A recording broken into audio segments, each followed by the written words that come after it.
Nauwi sa gulo ang demolisyon sa ilang bahay sa Barangay Kalawaan sa Pasig. Nanlaban ang mga residente na armado ng asido.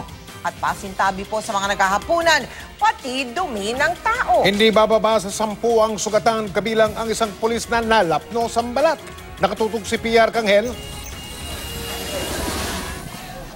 Ilang beses tinangka ng mga pulis na ipatupad ang demolition order ngayong araw na ito na inisyu ng Pasig City Metropolitan Trial Court nitong June 1, 2015 laban sa mga nakatira sa pribadong St. Benedict compound sa Barangay Kalawaan sa Pasig City.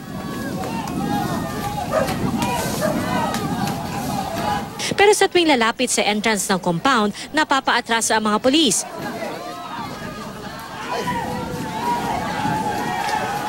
Pinagbabato kasi sila ng mga supot na may laman umanong asido, pintura at pati dumi ng tao. Tear gas at tubig naman ang sagot ng mga pulis, pero hindi rin umubra. Di bababa sa 10 ang sugatan, kabilang si PO1 Alan Locoy ng Pasig Police na nalapnos ang balat sa asidong itinapon umano ng mga residente. Sabi ko mainit Akala ko okay lang. Yun pala, asido na pala yun. Sinubukan ng mga pulis na kausapin ng mga residente. Hindi ba natin kaya pag-usapan muna? Yes, sir. Siya yung presidente. Si Arman. Yes, sir. Hindi ba natin kaya pag-usapan? Hindi, yun nga po yung hiling namin, sir. Pumagitan pati kinatawan ng Pasig CHR. Hinimok na magkaroon ng isa pang dialogo sa pagitan ng mga residente at ng may-ari ng lupa na Pamilya Espiritu. Nakausap po sir, baka pwede stay mo na pag-uusap uli. Sa panibago pag-uusap dahil sabi ko, bibili ng Pasig yata pagkaalam ko. Yun nga po. Pero willing kayo bayaran, halimbawa. Willing ho kami. Hindi ho kami gagawa ng ganito kung hindi ho namin kagustuhang magbayad.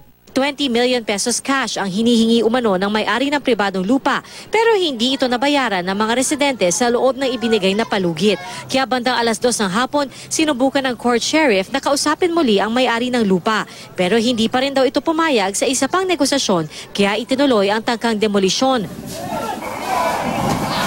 Muli namang pinagbabato ang mga pulis.